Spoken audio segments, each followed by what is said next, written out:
This is Pop Culture Yearbook. On this show, we pick pieces of pop culture that were important to us in a given year. We then discuss our memories and dig into those movies, albums, shows, and more. Brad. And I'm Giff. And we're closing out 2016 at the end of this show, Gifford. Mm-hmm. You got a job to do. I do have a job to do. We both have jobs to do at the end of this show. You got to close that yearbook when we get it all wrapped up. That's right. It's been a good year, 2016. One more subject to cover, and this was picked by you, the listener, the voter. Or the people who follow us but maybe never listen to the show. But yes. They're one and the same that listen and vote, I'm guessing. We didn't get as many votes as we did on the Major League one chosen by the listener, but we did get a good number, and it was it was a runaway winner again, pretty much. Mm-hmm. Everything there was a strong contingent actually that liked Catastrophe. It's made me feel good about picking that. The other three all ended up kind of even, but Deadpool definitely got by far the most votes, which wasn't surprising at all to me. No, I don't think so either. I had never seen it, so now I have. And we are going to hear about your opinion of it. We will. As we move through. So do you want to dive into because we always go memories first. Correct. So I don't have any memories, but it's memories / what'd you know about the movie, or why hadn't I seen it? I'll answer those questions instead. Yeah. I'm so sick of Marvel movies and superhero movies in general. Like, at this time, there weren't as many still, but all those Avengers movies were coming out, and I was going to those with my kids and my wife, and it's I can only take so many of them. My wife loves to use the phrase, "It's too much." She says it all the time about different things. It's just too much. And that's how I feel about these movies. And when this one came out, even though I like Ryan Reynolds, and even though this one was supposed to be different, I had no interest. I'm just it's too many movies. I can't handle any more superhero movies. So I never watched it. I also think part of the reason I came up with is that this one came out at a time where my son might have been into these superhero movies, but he would have only been 10. And so this one wasn't really for his age. And so if I was going to go see it, it'd be I'd be going to see it by myself or with my wife, and we have other movies to go to. So I didn't have the excuse of go with my kid. So now that I never had any interest in watching it, but now that a lot of time has passed and I was forced to watch it, I was really looking forward to it. See what it was about. Well, I am forced. And you know what? I liked it. So I'm glad I watched it. And so we will have a good discussion about it tonight. Excellent. Your turn. Well, again, I didn't go to see it in the movie theater. I mean, I had young kids at this time too. So, I mean, for me, if I was going to get out of the house, it wasn't to go sit in a movie theater. It was going to be to go out and have dinner or see friends or something like that. I wasn't going to sit in a dark movie theater. And I have friends. Well, I mean, I don't. My wife does, and I go with her. Makes sense. Yes. So I would have watched this on streaming. I was into the superhero movies at this point up through 2018 and Infinity War. I've watched a few more since then, but kind of, petered out for me after that phase of all the Marvel movies. I didn't know a lot about the Deadpool character. I'm not a comic book guy, but I think these movies do a great job of making them entertaining. So I was excited to see this when it came out on streaming. Of course, I did a little digging before watching it and seeing, Deadpool has a rivalry with Spider-Man and Wolverine. So, I knew there'd be some stuff in there regarding that. And I've loved Ryan Reynolds since Van Wilder and Waiting. I love. Yeah, you love Waiting. So if we did a draft on Ryan Reynolds, like we were originally going to do, would you have picked Waiting number 1? Oh, that's a good question. The two I really, really want would be Van Wilder and Waiting. But I would think Waiting would be maybe number 2 on my list. Van Wilder. I know your love for that movie, so I was curious. We're not drafting Ryan Reynolds. Gifford changed it to Superpowers tonight, so that's just a little background about what we behind the scenes of the show there. Correct. So I mean, we've done Stranger Things last week, And so that has superpowers in it. But this is the first time we've covered a superhero movie. So I figured this would be a good time to, throw that in there. We'll see what kind of a superpower. Roadhouse? Well, Dalton's kind of a superhero. He's a folk hero, maybe not a tear out your throat in one smooth move. He can. I thought he'd be bigger, but yeah, I don't know if he's a superhero, but he's pretty Spoiler awesome. alert. That's number one on my superhero list, tearing out throats. That ability, that's a good one. I like it. And not going to prison for it. Just, nothing happens to you. So that is really where the superhero comes in. So yeah, I mean, I loved the movie right away. I love the irreverence. I love the pop culture references in it. I love how quick, witted everything is. I love the gore. I love that it's an R-rated film. So, I mean, they didn't pull any punches in this. So I've seen this movie, quite a few times. I know when I logged on to HBO to watch it this time, it just said watch again instead of watch. So I think I watched this just, maybe a couple months ago again. So it's a lot of fun. And I mean, this, he's been working on this for so long, and I think he's kind of come to embody this character. Like, it seems like just about everything he does now is kind of the same thing. And at this point, I really wasn't sick of that. It was new. And when it came out, I probably wasn't either. But over these past 8 years, like, I kept seeing it, like, just the whole shtick of Ryan Reynolds started to wear thin on me. And so it's like I never got around to watching the movie on, like, video either.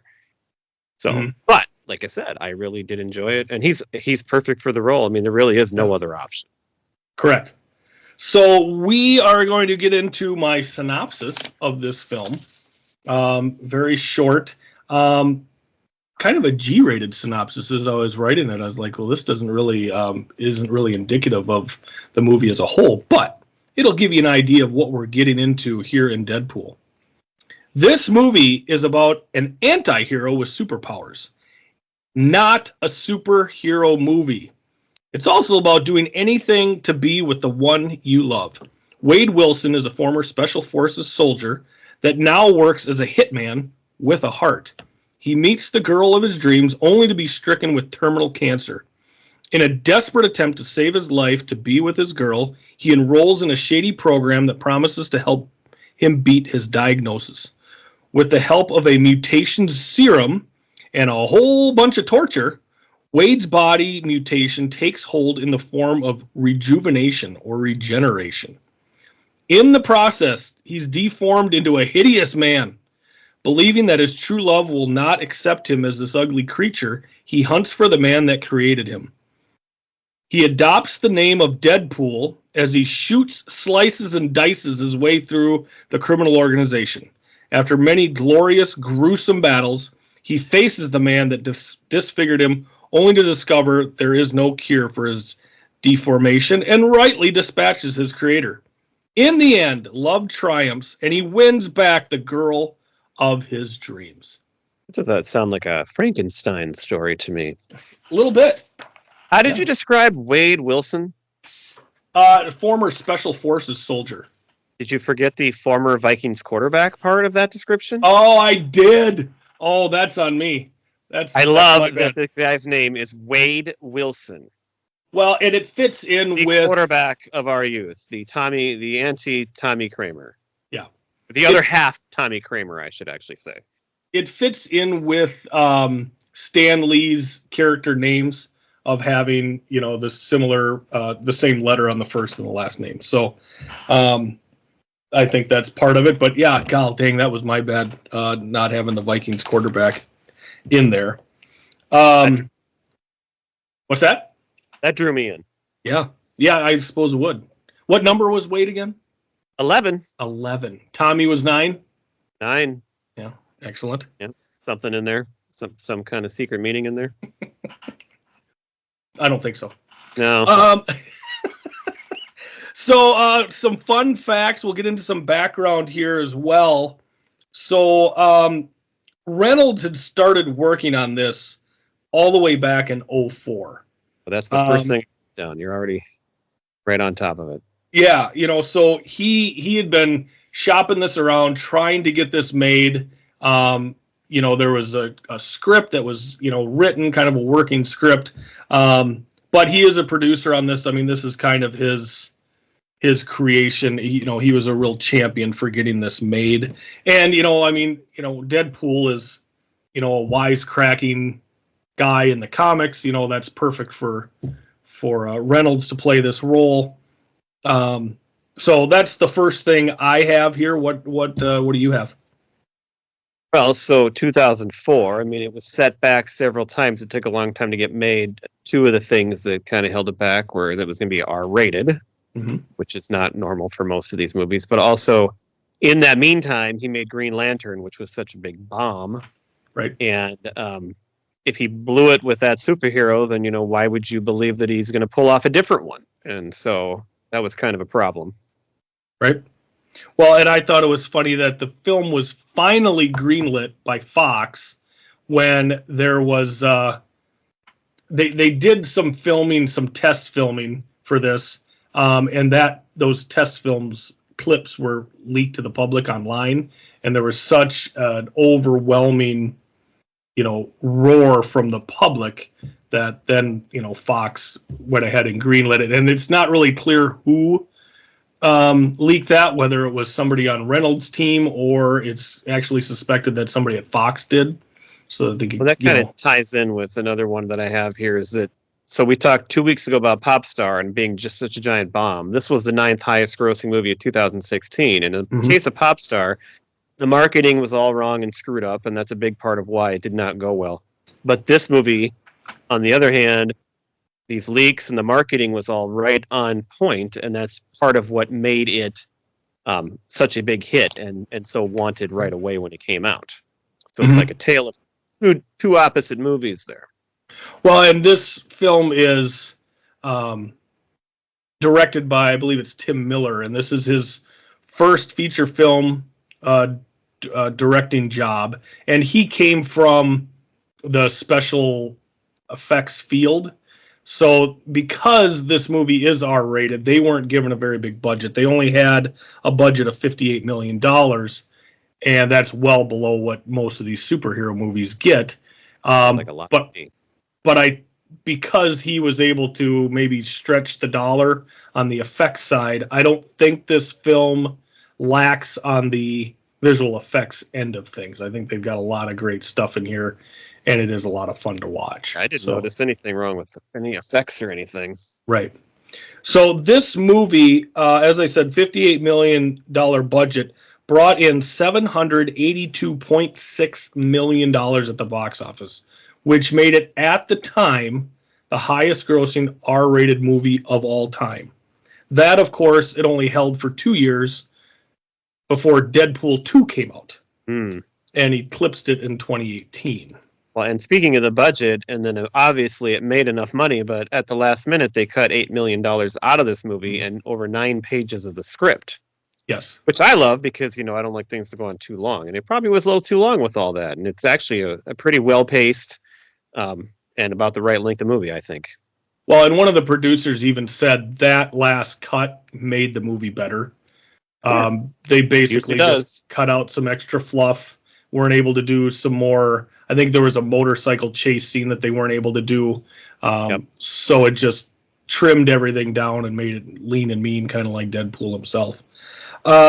Speaking of the highest grossing R-rated movies of all time, I've got the list here for the top 5. Joker is the number 1 all time. Oh, that has passed both of these now, huh? Yes.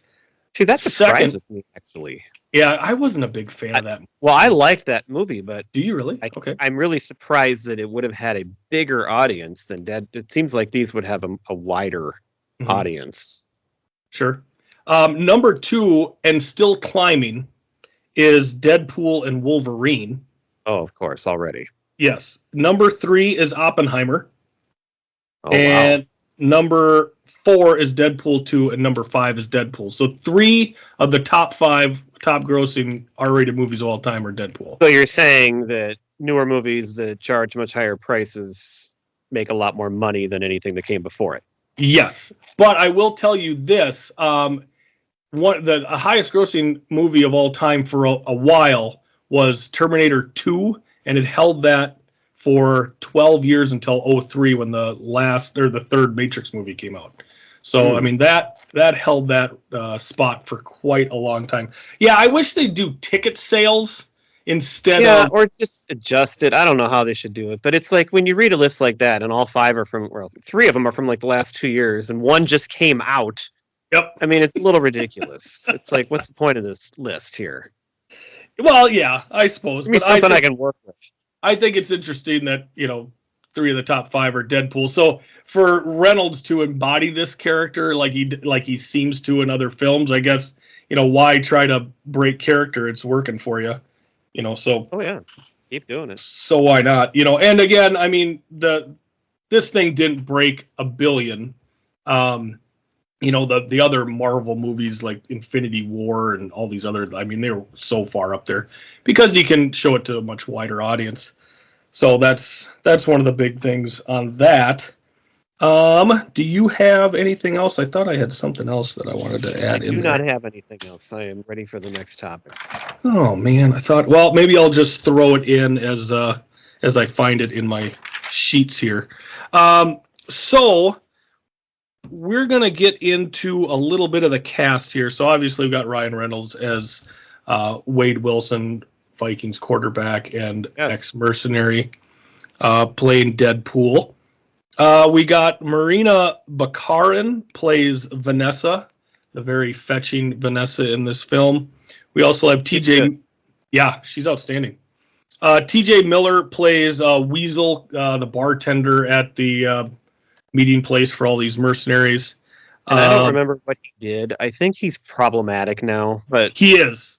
But whatever he did before that, I love this guy. Like, I love his characters in almost, like, he was good in the movie Yogi Bear, for God's sake. I mean, he can take a movie and his presence is just fun. My wife just rewatched the other night. She was alone and she showed me what she was watching.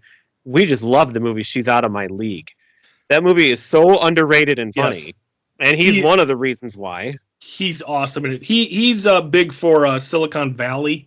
Oh yeah, I watched Silicon Valley a couple years ago. He's great there. But yeah, I would agree with you. Like he's got that same kind of reverence and irreverence and just style of Ryan Reynolds. Like they're similar in kind of their just deadpan, delivery and everything. Yep, we've got Karen Sony as Dopinder, the affable cab driver. Him. Ed Skieran plays Ajax or Francis in this. We've also got Brianna Hildebrand plays Negasonic Teenage Warhead. And then the other main character in this, well, no, we also have the lady who plays Blind Al. Where is she at? She's like the one other one that I think I kind of know from something. Yeah, she was in Leslie Uggams. That's famous for, well, now she's known for playing her roles in the 3 Deadpool movies, but this woman has been acting for, let's see when her first credit was. She came into the biz all the way back in 1962. So, and it's a good cast, and all these people are good, but really, it's a Ryan Reynolds vehicle. Like, other than T.J. Miller, I don't know a single one of these people really from anything else. So sure. Well, Gina he's carrying the show. I think she was an MMA fighter, I think.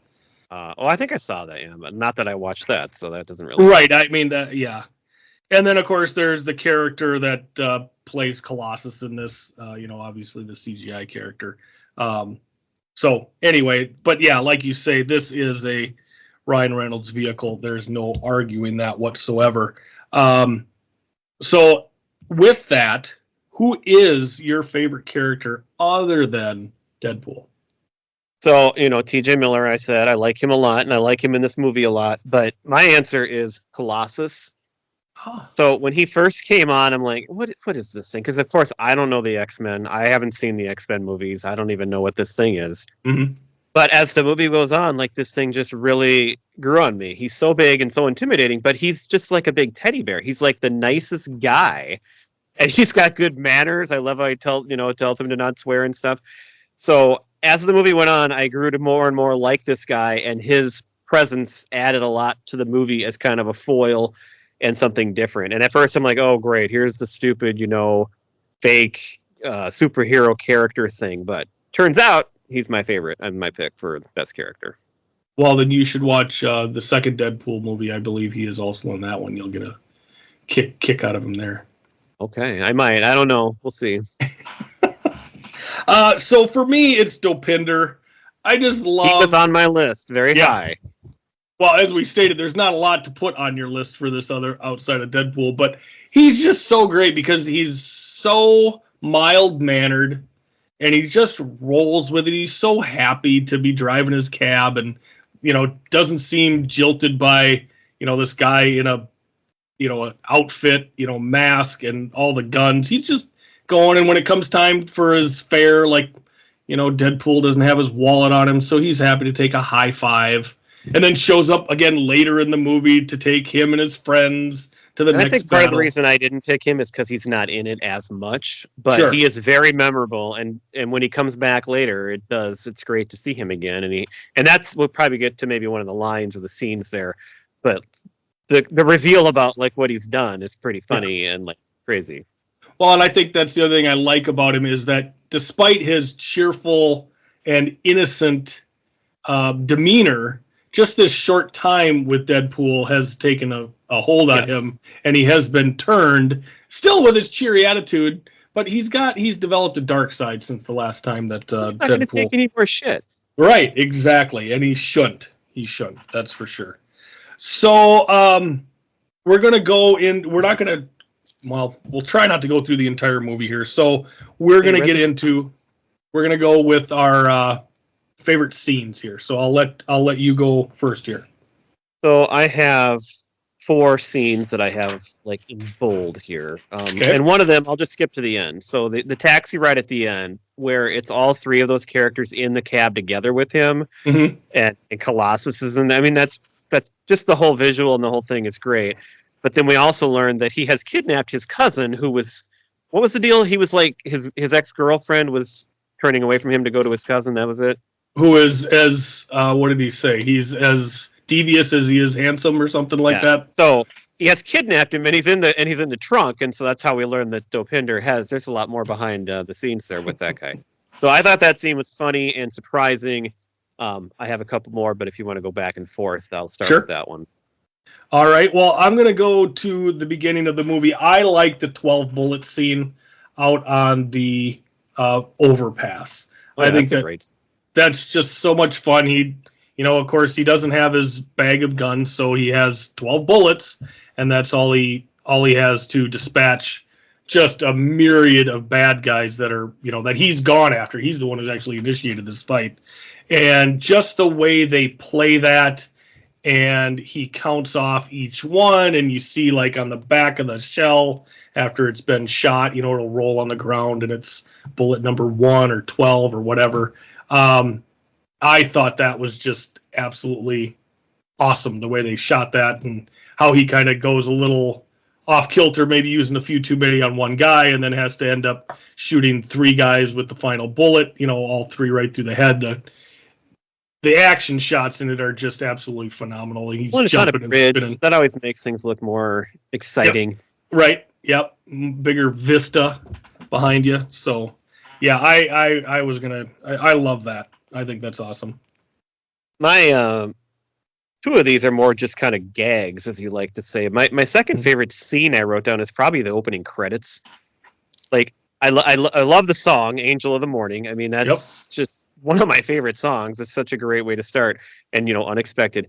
But the credits, you're sitting there. If you're not paying attention, they're funny, and I've never seen this before. And it describes everybody that's in the movie, but it's some douchebag, a moody teen, a gratuitous cameo.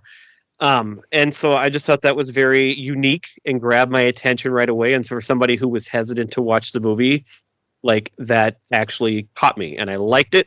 And the song I liked to start with, but then when I started reading then I didn't want to make sure I didn't miss anything in those credits, because, and then as you're watching the movie, you're okay, yep, that's who, it makes sense. It's not just some random descriptions. These are all the people that are in the movie.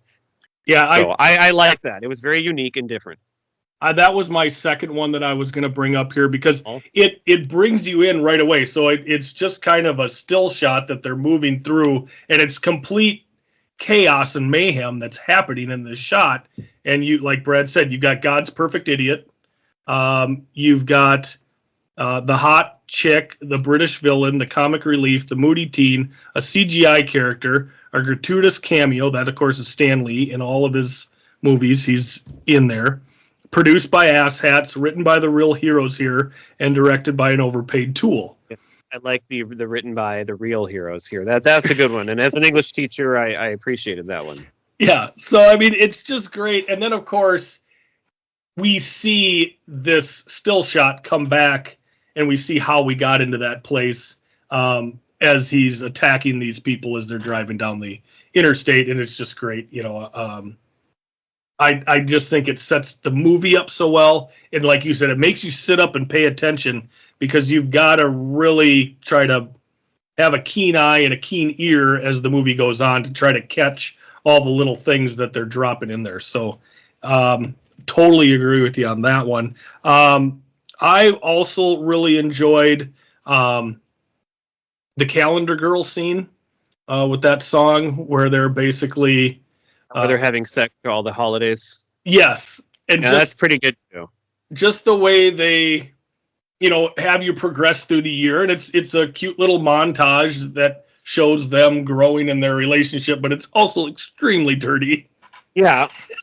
But you believe like they really are loving each other too. Like it's like a meet cute, but a way different kind of.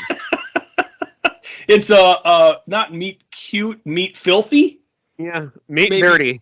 Maybe it would be a real good way to go. So, and again, the music in it is just excellent, and I thought that was a really fun scene to go through. Did you have any other scenes that really like scenes and quotes, but more like gags that I liked? I loved when he his hands got limp after he tried to hit Colossus, and they were just like hanging there. And then he made a joke about being a T-Rex. Just the whole look of that I thought was really funny. yes. But then there was the part where he's chasing the guy on the Zamboni, and they show like how far apart they are, and it totally reminded me of Austin Powers at the end with the roller out by the ear. Yes. How the guy could just walk away, but he no, and so it reminded me of Austin Powers, and that's always a good thing. Right. So I thought those were funny parts. Yeah.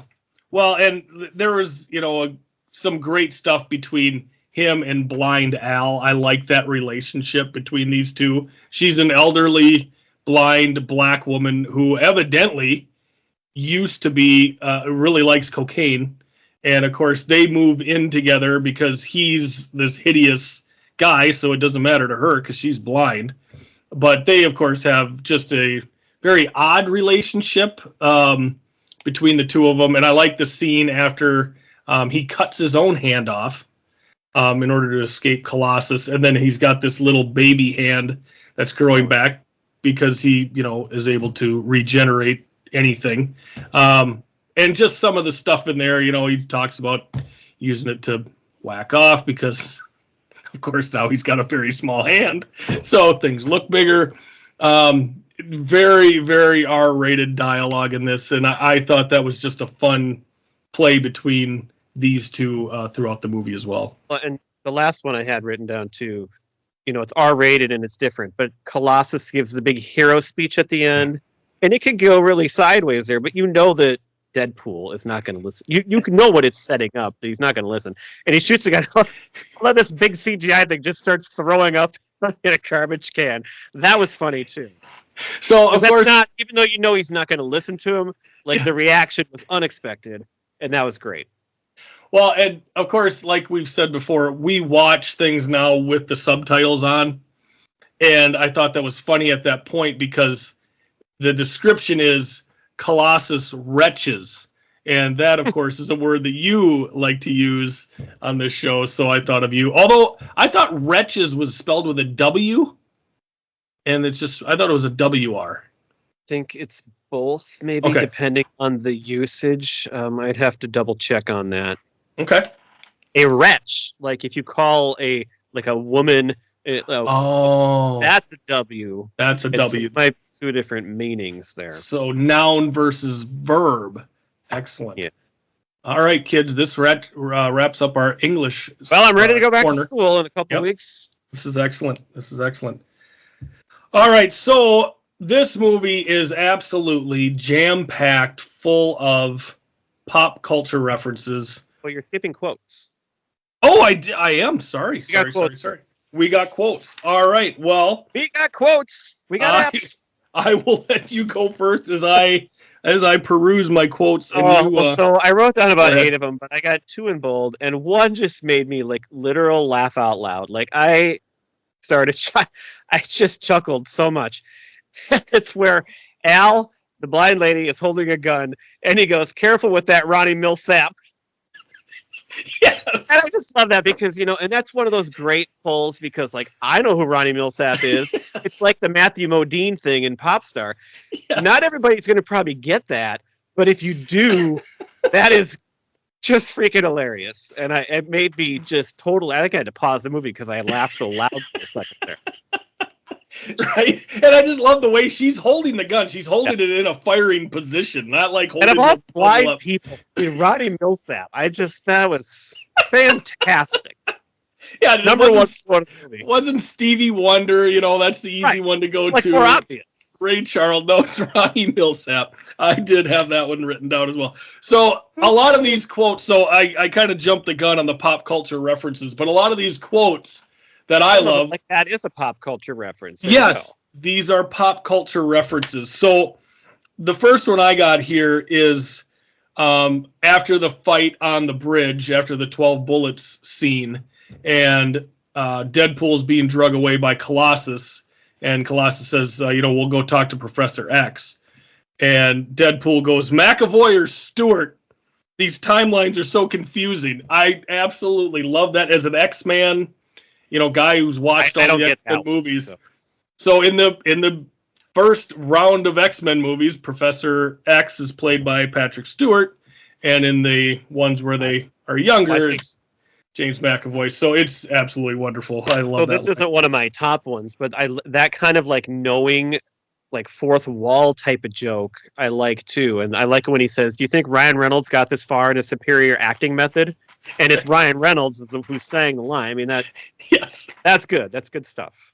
Well, and he also says something about David Beckham.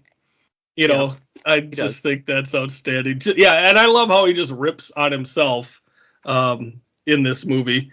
The next one I have is it's a line from RoboCop. Again, he goes, "Dead or alive, you're coming with me," as he's being drugged again by Colossus away. It's like, you're not in control of this situation. I just love that he throws, a RoboCop line in there. It's absolutely great. My second favorite line was right at the very end. It's where they finally get back together. He's always worried about his face and what he looks like. Mm-hmm. And she goes, "It's a face I'd be happy to sit on." Yes. I mean, yes. The delivery of that is just fantastic.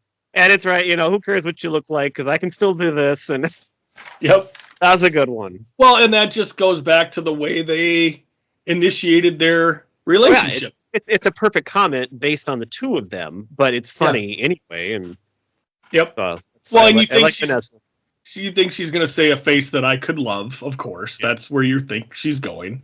But, of course, they go right back into their whole thing. To sit on.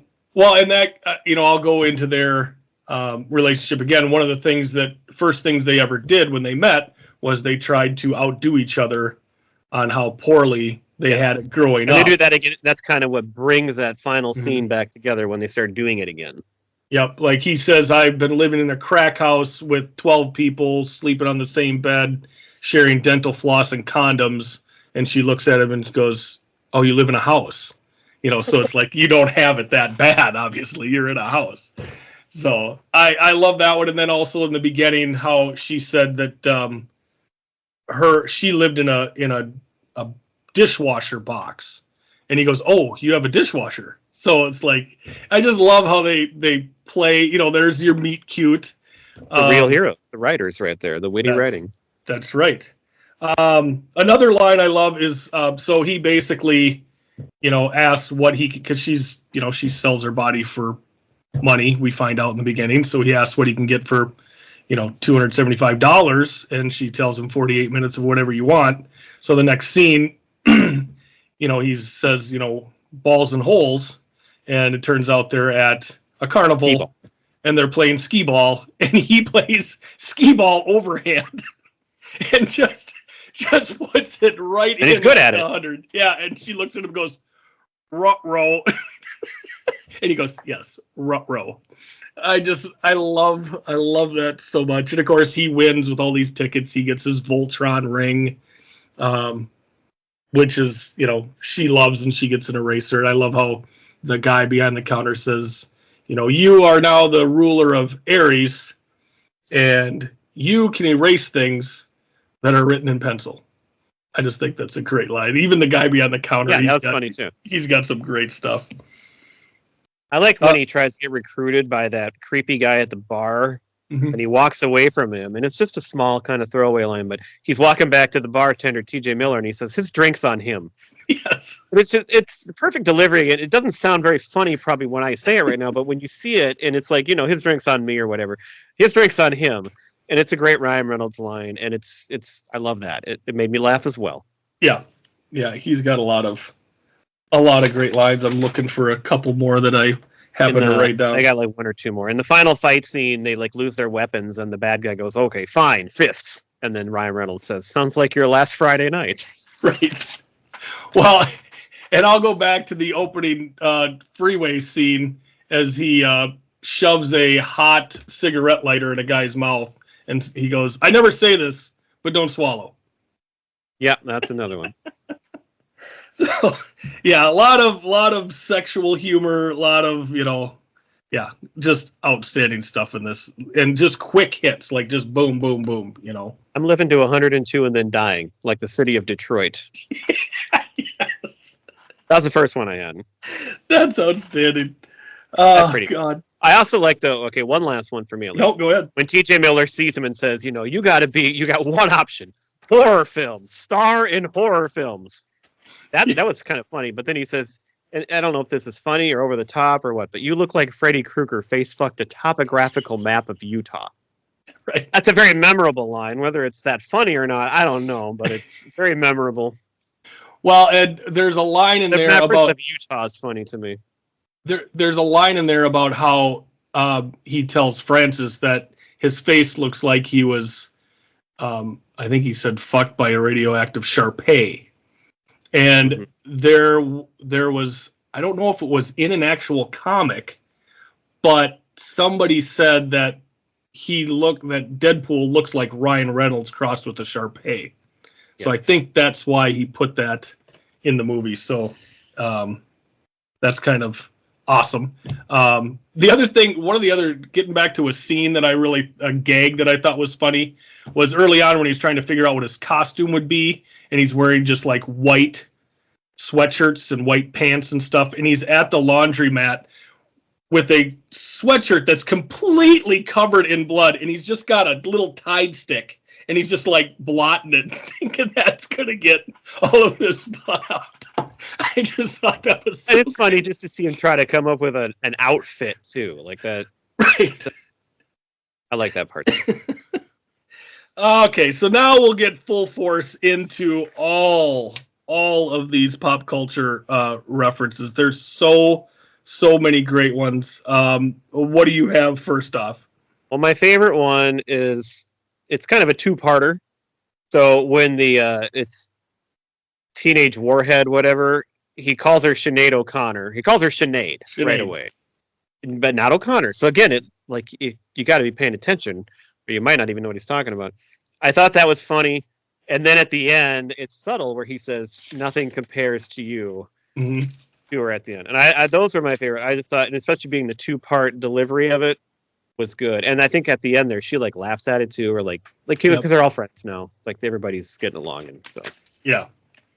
Yep. That's a good one for sure. I thought where they call Vanessa calls the big guy in the bar Fat Gandalf. I thought that was a nice a nice thing. And then, of course, you got the Hakun His Matatas,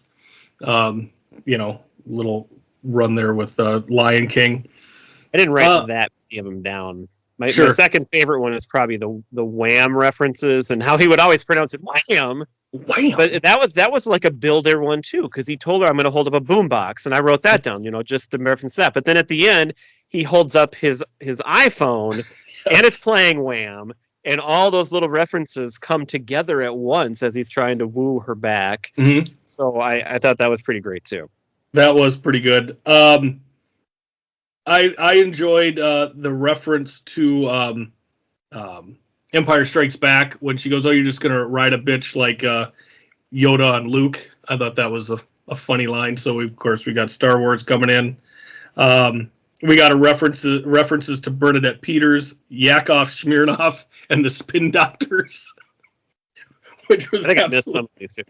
You got Jerry Maguire when he says, "I'm just a boy standing in front of a girl." I think that's right before the Wham part. Mm-hmm. He also refers to himself as your friendly neighborhood pool guy, which is a takeoff Spider-Man. Spider-Man, yep, for sure. I thought it was funny when he was talking to the guy he refers to as Agent Smith. Of course, that's right out of the Marvel movies. But he accuses him of selling, like having a shitty sales pitch, like the slap chop or the shake weight. I thought those were pretty good in there. He makes a reference to his own bad movie Green Lantern, where he says, "Don't make the super suit green or animated." So again, ripping on himself there.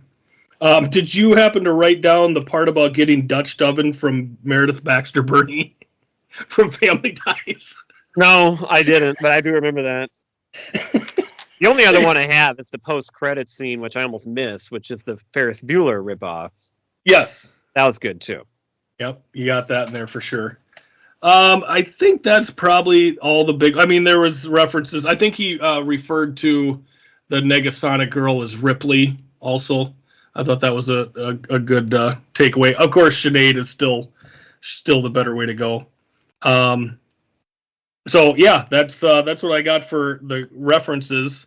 Next up, favorite use of a song in this movie. Lots of good ones. Yes. So I already gave mine away. It's Angel of the Morning, but it's great because it's in there twice. So it's in the opening credits, but then you hear it again right at the end there. And so I was glad to hear it come back again.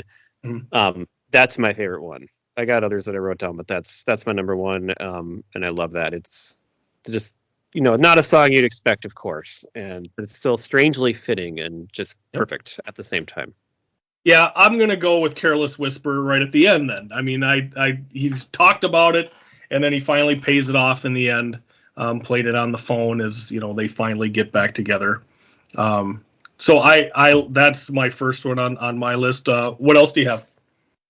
The other one probably that stood out the most would be right around that same time. It's maybe where it gets you might think it's going to get a little cringe, as they would say, but you're the inspiration.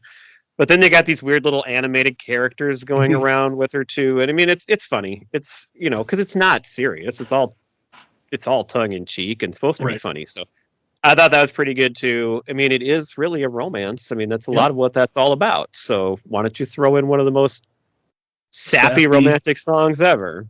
Right. Well, and I'm going to stay in that last act. In every cool movie, you got to have the super slow-mo walk-in. So the X going to give it to you from DMX. I absolutely love that, where the three of them, walking in, striding in like they're just the shit. And then all of a sudden, she asks him, "Hey, where's your ammo bag?" So, of course, then they have to stop, and he has to try to call Dopinder and get a hold of him. And, then they go back to their cool walk-in. So I thought that was absolutely great. And I had mentioned, Calendar Girl. The other two I wrote down are Shoop in one of the first fight scenes on the highway. I don't think it was in very long, but it started the scene anyway. And then the Flo Rida song, Going Down for Real, is pretty good too during that scene. Nice scene. I'm a sucker for Flo Rida. Are you?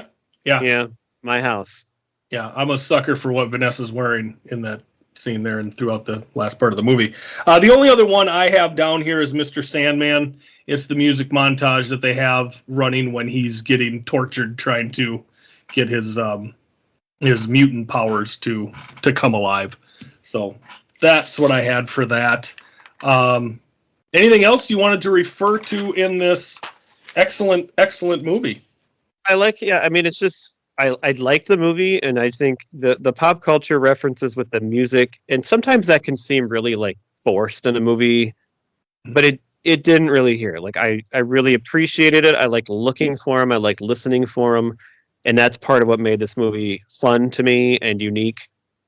Other movies try to do that sometimes, and it like just seems forced. Like, oh, we're gonna throw this song in just because we can, and it's like doesn't always work. Right. So well done, and I'm glad I got to watch it finally. I think the appropriate amount of time passed where I was ready to watch it finally, and it all worked out. Well, I'm glad you enjoyed it. I figured you would because, like you say, the references and the music are good. I was curious to see what you thought of kind of the more of the violence, but you like horror movies and stuff like that. So I was like, well, I think he's going to get a kick out of this. And you've seen quite a few of the... I didn't find it to be really that violent or like stand out compared to like some of the Tarantino movies or some of the like the new Scream movies. If you've seen those, like they are so like, and I love them, but they're so graphic what they do now. So that whatever that's... Well, I think I'm comparing it more to like the other superhero movies where it's, not quite as graphic. But like definitely a R-rated movie. I needed something different, and so I'm glad that it is. Yeah, for sure. I don't care to watch another Avengers movie, so you're good. Yeah, well, in a way, you did see part of an old MCU movie in that the final scene takes place on a Hela carrier, which was in Captain America: Winter Soldier. You lost me now. Okay. Well, if you watch Captain America: Winter Soldier more towards the end, they're on these huge crafts, and that's what a decommissioned one is what they're battling on in the end. So to wrap up tonight, our top 5 is going to be our favorite superpowers. If you could pick anything.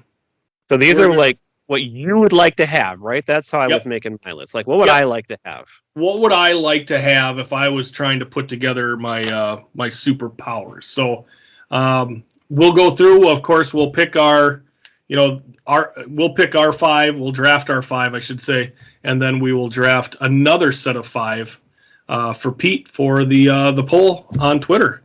So, and just an update there, if you're listening and curious, Pete is probably going to be out for one more month, and then he plans to come back. So, if you're a Petester, I don't know how many there are, but I think he will be back. Rob's a Petester. Yes, Rob is. I'm a Robster. Rob's a Petester. Yep, yeah, for sure. So, we didn't really flip to see who was going to go first in this. Well, I gave it to you because you picked this movie for the vote. So you get to go first. All right. So I think I'm going to go super strength. Interesting. Yeah. I think that's... Any reason why? I think it embodies a lot of different things. Like, you can do a lot of different stuff with super strength. I'm looking at superpowers that might be able to encompass a few different things. So I think super strength is a good one to have. Okay. Hey, Gifford, what do we love the most on this show? Nostalgia. Yeah. I'm going with time travel. Okay. Because, I'd like to go into the future too, I'm sure, for some things. But I would just love to go back in time to certain times. It's kind of like the movie About Time, which came up when we did our time travel draft, where they could just pick like a time to go back to and just maybe even just observe and watch. And I would do that. Like we're doing 1986 next month. I could go back to 1986. I'd love to see some of those things over again. And we do a little time traveling. And I'm sure you can do some positive things out of it too, besides just that. But sure. Time travel seems like it would give you a lot of abilities to do a lot of fun things. That is excellent. I like that. And it ties into our love for nostalgia. It sure does. And that is on brand for you for sure. Thank you. All right. So I don't see a point in having super strength if you're not also invulnerable to things. So I'm taking invulnerability. So basically you can't get hurt. So kind of like Deadpool. Yeah, his is more regeneration, but I think invulnerable, you wouldn't break your hand in the first place and have to, you know, fix it basically. So I'm going without the fixes. I'm going with invulnerability. Invulnerability. That's kind of a tough word to say. Yes, it can be. Well, I'm going to go with a similar sounding but easier to pronounce word. The first one that always pops to my mind, but I went with time travel instead, is invisibility. Ah. For somebody who likes to hide and stay out of certain situations, you can use it for so many different things. I would love to be invisible whenever I wanted to. Can I ask you a question? And I hope that you go with the way I want you to go here. So if you can turn invisible, can your clothes also? Because so many times I've seen that would be part of it, yes. Because so many times people turn invisible and then they're naked, and then when they come out of invisibility, then they're naked. So no, I think you can. The power is you'd have the ability to make yourself and anything on your person invisible. Okay, thank you, and I thank you for that. That's a good clarifying question. Yes, for sure. Oh man, see, you're not picking the ones that I have, so I was thinking some of these would be gone. Often. I know. So I got super strength. I'm invulnerable. You know what? I think I'm gonna just stick with making myself Superman. I'm gonna go with flight. That's a good one. You know, that's this way. If I'm flying around and I run into something, I'm not going to get hurt. You know, so I think that's one of the things. If you're just like me and I may have the ability to fly, you know, I can't go very fast or very high because I'll, run out of air or, I'm going to take your idea here. I'm going to pick one that I think would give me the ability to fly, but many, many things as well. I'm going with shape-shifting. Awesome. So instead of being invisible, you'll see me, but I can look like whatever I want. You'd never know where I am. And I could turn into an eagle, right? I could just go fly. Yep. I have that on my list. That is a very, very, very good one. I think that one covers lots of ground. It does. It does. That's why I have it on my list here. So I'm wondering here what the next thing I want to do. I think the next one I'm going to have is telepathy. So telepathy would involve mind reading. Mm-hmm. I could send my thoughts to people without speaking. I could manipulate, what they're actually doing. So maybe I could make people tell the truth or something. So like I can essentially have that. So I like the mind reading telepathy aspect. I'm going to go with kind of take that off too. I'm going to use tele, and I'm going to go with teleportation. I got that on my list as well. If I don't have time to fly, and if I don't need to go back or forth in time, I can just teleport anywhere I want at any time. That's a good way to go. I'm in Hawaii. Because I was thinking, hey, if you took flight from me, I was going to snatch up teleporting, because then you can get to where you're going. That's a great way to go. I got flight with shape-shifting. I think you'll probably win the vote because you always do, but I think I'm killing you on this one. No, that's the thing. You've got some really, really, really great stuff. Oh, man. Last pick. Gal. I think I'm going to go with phasing. So what this means I can change my molecular structure to the way where I can just go like through walls, like just pass through walls and things like that, and move like between invisibility. Kind of, but I like it as an invisible person. You can't walk through a wall. Like I could just walk through. I think you can. Or if somebody shoots at me, I could, the bullet can pass through me without, doing anything. But of course, I'm invulnerable, so I don't know what difference that makes. But anyway, I think I'm going to go that route. All right, we've covered a lot of my high ones here. I'm going to go with, when I was looking up different options, one that I hadn't really thought of, but I think fits me well too, personally. Weather manipulation. Ah. I would love to be able to change the weather. Especially in a round of golf or something. Exactly. Or if, Yeah. we need rain because it's a dry. I mean, I think you could use that for good and selfish reasons. For sure. I would love that. That would be great. Well, If trust you're me. going to a baseball game outside, you don't want it to rain. If you're going Or a on concert. vacation. Yeah. Yeah. So. Yep. I'm using all these for selfish reasons. I mean, that's really what it comes down to for me. They are. I mean, these are all ones I want to have. Yeah. Right. For sure. Well, now All right, we're going to pick now 5 more. We're going to pick a few more here for Pete, and we'll alternate. So, I think for Pete, the first one I'm going to go with is telekinesis. Ooh, I had that one. I was going to pick that for him. He can Telekinesis meaning where you can cause things to happen. just think about it and stuff. You can throw up, anything across the room or whatever. You can get So that like done. the Force. Well, kind of like L in Great. Oh yeah. yeah, just like the Force. Yeah. All right, I'm going to go with one I think is a classic Pete choice and a classic kid thing when you're kid and you're thinking about superpowers. And if you're a boy especially, you always want to have X-ray vision. All right. Yep. So I'm giving him X-ray vision. Yep, for sure. I don't think it would work the way you want to if you're a teenage boy, but Yeah, maybe not. But yeah, I like that. you're gonna see what good is that? I think I'm going to go with a classic superpower here. I'm going super speed. Like the Flash. That was like my next one.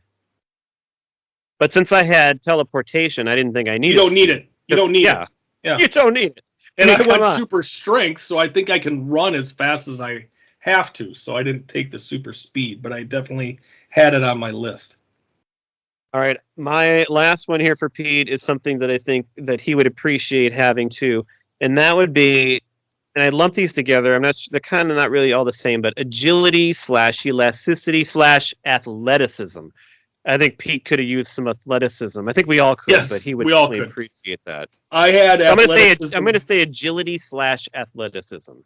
That's exactly what I have down for a thing. And that was honestly, that's a great pick. I was eyeing that one for Pete, but now I can go a different route.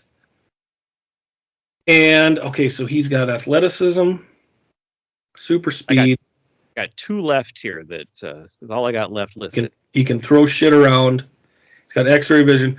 I'm going to give him Deadpool and Wolverine power here. I'm going regeneration because if he's running super fast, even though he's super athletic, he might step in a pothole or something at 300 miles an hour and break an ankle. I think you just go right over the pothole if you're You running might. that fast. You might, but you never know. You never know. Very thoughtful of you. Yeah, so I'm going regeneration, so he can heal himself if anything would go wrong. All right, I only had 2 left. One is precognition, so like predicting the future. Yep. And then super intelligence. See, and I didn't give Pete that one because he's already super intelligent. I was gonna say I think Pete would like some super intelligence too. I had that on my list, super intelligence. I was also gonna go like maybe omniscience, but I thought super intelligence would be the way to go on that one. The other ones that I had laser vision, just melt stuff. Okay, old stuff. Or, heat up a Hot Pocket real quick. The other one, so if there's other super, heroes around and you get in a fight with them, you could replicate their power. So power replication, I think would be a good one. So whatever they throw at you. And basically you can do almost anything. Right. Yep. So as long as, if you're around a dude with super strength, like boom, you got super strength. So yeah, that was the other one I had.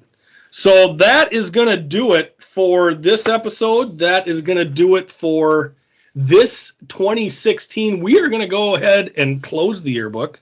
You're closing it up. On this month. Brad, do you have any idea what we may be opening the yearbook to next month? Next month, we're going to go. So we're doing the 6s the rest of the year here. So we started with 2016. Next month, we're going to go back to 1986. Ooh. And then we're going to be hitting 2006 and 1996. We got a theme Yep. of sixes. 1986, we're going old school. It's going to be fantastic. Well, and luckily we're doing 4 6s in a row. Correct. We don't want to send the wrong message. Right. Exactly. We don't want It's anybody not a thinking. secret message here that we are putting out there. Correct. We're doing 4 6s in a row, people. Yeah. Right. All right. Hey, Gifford. Hey, what? Do you know which band doesn't need any superpowers because they're already the most powerful band in the world? That's Preacher Row. I had to think about that one. Yeah, I think That's Preacher right. They can pretty much do anything. Row. They sure can. So let's check it out. Well, thanks for listening, everybody. See you next month.